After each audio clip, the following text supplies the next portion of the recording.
is February 14th, 2014. Happy Valentine's Day. We're here with Ace. We're going to give you a training demonstration. Good boy. Okay. Of the training that he's had.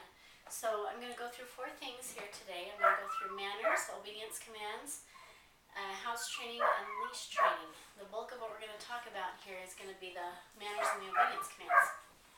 So manners, some of them are placed on command, but a lot of them are not. They're just behaviors that he's been taught. One of them, a big one, is that he's not allowed to jump up on me. Oh boy. He's expected to stay on all 4s when he's around me.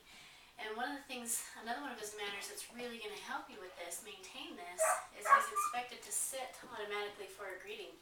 So basically, whenever he approaches you and makes eye contact and doesn't know what else to do, good boy, he's expected to sit. And that does a couple things for you. Number 1, it gets him planted, so he's not moving all around. And then also when his hind end goes down, his eyes come up. And when his eyes come up, he's looking at you and you have his attention. And then you can go from there. So another one of his manners is his mealtime manners. Sit. He's always expected to hold a sit-stay until he's released with your verbal release before he's allowed to eat. Stay.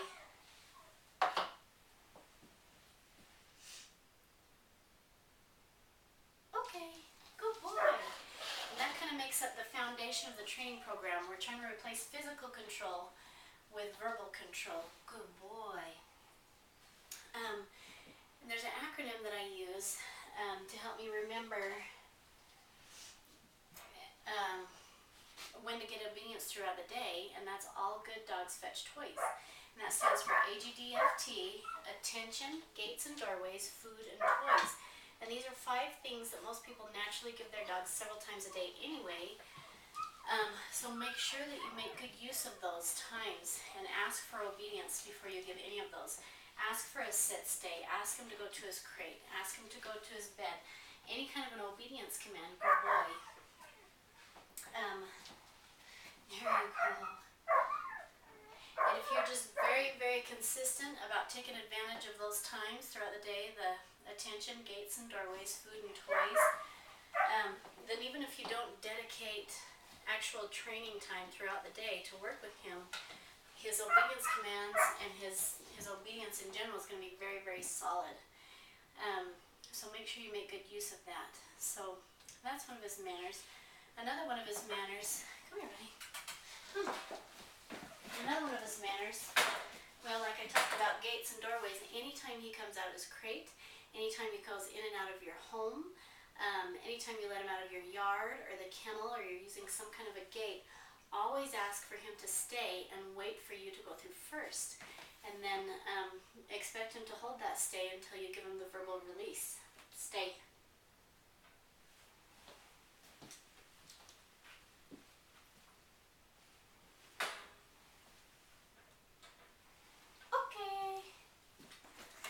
Boy, yeah.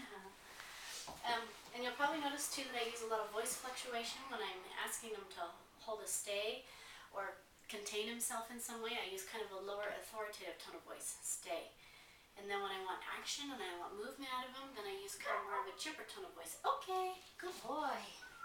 And dogs by nature, they don't use language or words with one another, so they pay a lot more attention to voice fluctuation and body language. He's going to be paying attention to that a lot more than the actual words you say. So make sure you make good use out of that. So another one of the manners that he's been taught is to be very, very soft and gentle with his mouth. So make sure that he uses his tongue and his lips to take food out of your hands. And if he ever gets grabby and tries to use his teeth, just remind him and say gently,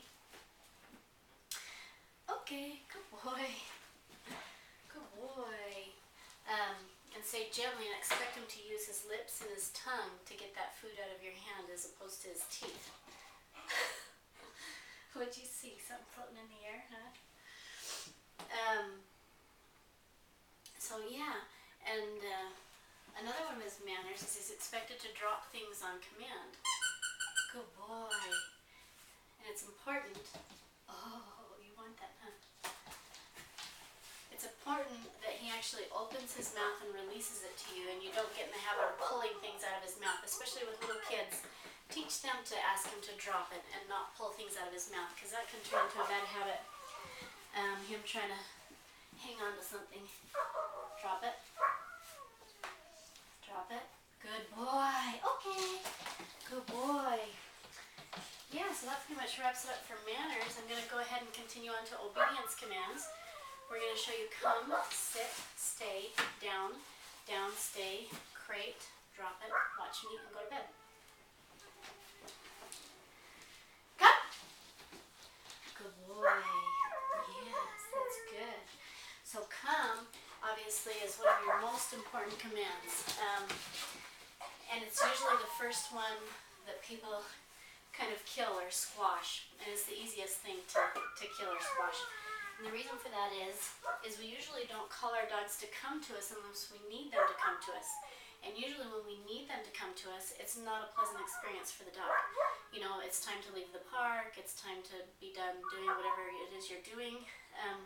So they learn very, very quickly to bolt the other direction when you call them to come. So something I'd really recommend is what I call the rule of 10 to 1. And that means try to remember to call your dog to you 10 times for no reason at all, than to just give him a love, give him a treat, give him something he really enjoys for every one time that you have to call him to come. Off. Off. Good boy. You want that toy, don't you? Yeah. And that's really going to help preserve a nice solid come. And then another rule that I do is when I do need to end the fun, you know, when it's time to leave the park, or I need him for something that I know he's not going to enjoy, unless I have to call him to come, I won't use that. I'll just go get him and hook a leash on and we'll go. So that you can keep that association as positive as possible. Good boy. So that's come. The next is sit. There's 3 hand signals that he's been taught. The first is a sit. It's just a little scoop up over the nose, just like that. And if it helps you to remember, that's how he was taught to sit. We would lure his nose up until his hind end went down. Good boy. Yeah. The second is a stay. It's just a stop sign with your hand like that. Stay.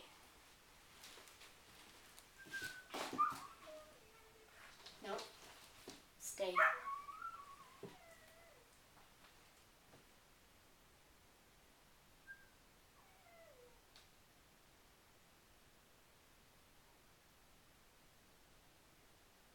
Okay.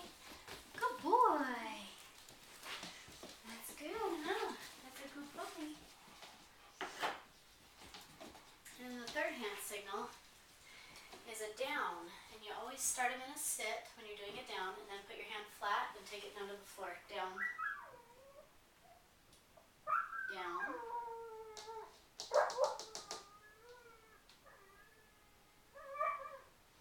Down. Okay, good boy. Stay.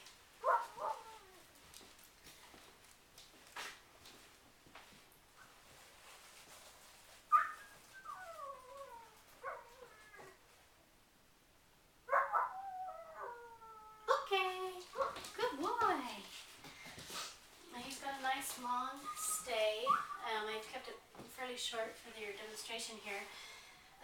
But an extended down stay on his bed is a really handy tool. Over time you can build that up to the point that it kind of replaces the crate, to where he knows that when he's been put on a down stay on his bed, that he needs to stay there no matter what. And you can easily build that up to 1 to 2 hours within the first year, if you practice it routinely. So something I really recommend is that if you have kind of a natural downtime during the day when you watch TV or read a book or whatever, that you have his bed close to you and you have a leash attached just like this, and you ask him to do a downstay on his bed, and just hang on to the leash and start with a couple of minutes, 5 minutes, and build it up 10, 15. Over time, within that first year you can get a good hour-long downstay with heavy distractions. And just keep a hold of this whenever he tries to get up to leave out of that downstay. You just tap him back over to the bed and ask him to stay there until you've released him. So, yeah. Come! Good boy.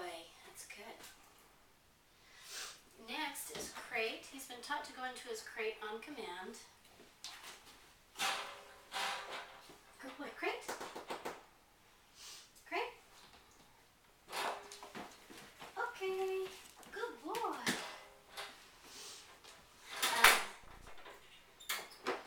And a lot of time and care has been put into teaching him to relax and settle down in the crate and to enjoy being there. So make sure you take advantage of that, because the crate is going to be one of your most useful tools to prevent so much dog drama is what I call it, but basically your house training problems, your destruction problems. If you're going to be out of the house for a couple hours, go ahead and put him in his crate. He's okay. It's perfectly natural for him to be there. If you're in the house and you're just busy and you just can't keep an eye on him, especially for the first little while, because they do need to be watched for the first little while, just put him in his crate. He can settle down in there. Puppies sleep on average about 20 hours a day, and adult dogs sleep close to 16 hours a day. So it's very natural for them to sleep in their crate, and that's okay. So he's been taught to sleep for 8 to 9 hours straight through the night without needing a potty break. And during the day, we build that up to about 3 hours. And when he's an adult, he can be in the crate for up to 8 hours during the day, as long as he gets lots of exercise and energy and interaction when he gets out. But for now, he's still young and tender, and we really want to make sure that this is a positive experience. So 3 hours tops is what we've done in the crate during the daytime. Good boy, stay. Okay, good boy.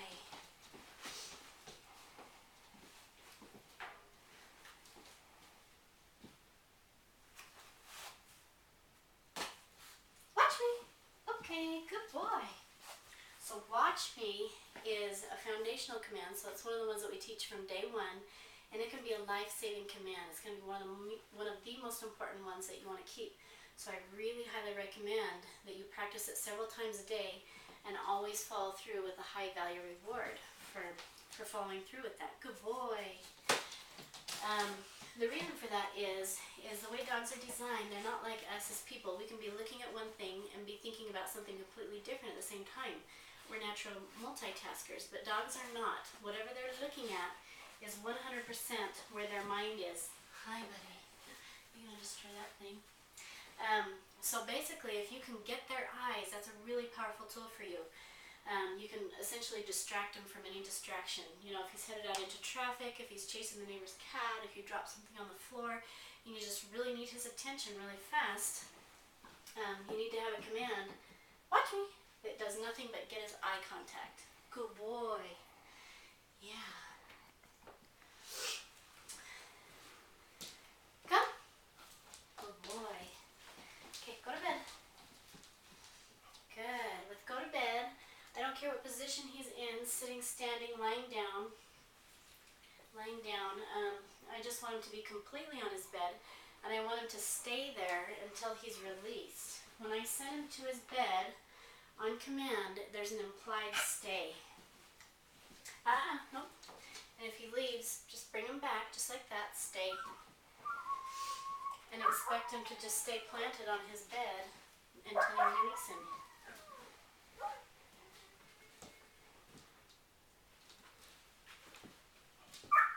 Okay, good boy. Yeah, that's a good puppy. So we've covered come, sit, stay, down, stay, crate, drop it, watch me, and go to bed. I just wanted to make a comment on the stays. He's got a nice solid stay for a puppy right now. Puppies have really short attention spans, but don't stay satisfied with that stay. That's something I see a lot. People think that stay is great, and they just keep that stay forever. Keep building on it. Keep adding what we call the 3 Ds: distance, duration, and distraction. So get more distance from him. Get him to hold it longer. Get him to do nice couple minute stays, 5, 10, 15-minute stays. Good boy. Have him hold a stay while you go out of sight, out of the room. And keep building on that and adding lots of distance and duration and distractions to it. And that'll really help him to just become really, really solid with his obedience. So yeah, one more final thing. You've probably noticed that I use food when I'm training, and the training program is heavily dependent on treats. And for the first couple of years I was training, I really kind of struggled with that. And I felt like I didn't want to have food on me all the time. But what I found is taking on through advanced obedience is that if you reward consistently, as close to 100% of the time as you can, for about the first 8 to 12 months of their life, what you do is you drive those behaviors into automatic behaviors. It becomes kind of muscle memory. Hi, buddy. Good boy. To the point that when you give a command, that their body follows through with it before their mind even has a chance to think about it. To give you an example, my personal dog, he's about 6 now, and I give him a food reward maybe once a week at best, just to kind of say thank you and to let him know I'll keep rewarding him for doing the right thing. But I don't have to give him that food reward all the time anymore because he knows that it's just what we do, and I've driven those behaviors into automatic behaviors, into muscle memory. So I would highly recommend that you put things around the house, and you don't always have to reward with food. A lot of times we just reward with affection and attention, a pet, toys, especially for a dog that's very toy driven like Ace. Yeah. Is very motivating. You can see he's a heck of a lot more animated right now looking at this toy than he was even with the treats. Okay. So toys can be a very potent reward, but try to reward as consistently as possible. Because what I found on the contrary is that if you don't reward consistently, or you become very predictable about when you are and are not going to reward, that they do kind of develop that on and off switch. They think about it every single time. Is this going to be worth it this time? Or is it not? And you don't want him to have that. That's being treat spoiled. That will make him dependent on the treats to where he's going to have treats to have obedience for the rest of his life. So make sure you make that investment while he's still at this stage. Be as consistent as you possibly can until these behaviors are just automatic. So anyway, house training. He's been taught to be reliable in the house for up to 2 hours at a time without needing a break during the day. He's been taught to ring a bell. He knows where the bell is here. He's going to need to relearn where it is at your house. The way you do that, I kind of outlined that in detail in the training manual. If you have any questions, go ahead and give us a call. And then leash training. There's 2 kind of leash walks that we go for. If I'm going for a walk that's just for his enjoyment and his pleasure, just to be a dog and go sniff rabbits and whatever, which they do need those kind of walks. Make sure you go to where it's either safe to be off leash, or we use a different leash than when we're taking them on a controlled walk. It's usually a longer leash. And then when we do a controlled walk, basically we need to get from point A to point B. Hi buddy, he focused on that. There's 2 commands that I use. When I want him to go, I say, let's go, let's go. And what I expect, let's go, when he's doing a controlled walk is for him to maintain this J shape in the leash and pay attention to me. Okay, good boy. And the way I do that is anytime he looks up at me on his own, okay, I mark it with okay and a reward so that he always stays oriented to me. Come on, let's go. I want him to change directions with me. And when I stop, I want him to automatically sit like he did just there. Good boy. Good boy. And then the other command, when he pulls ahead, just stop and say easy. And it's important that you stop completely and you don't just keep walking and pulling, tugging and saying easy, easy. Because that's going to teach him to just push through you.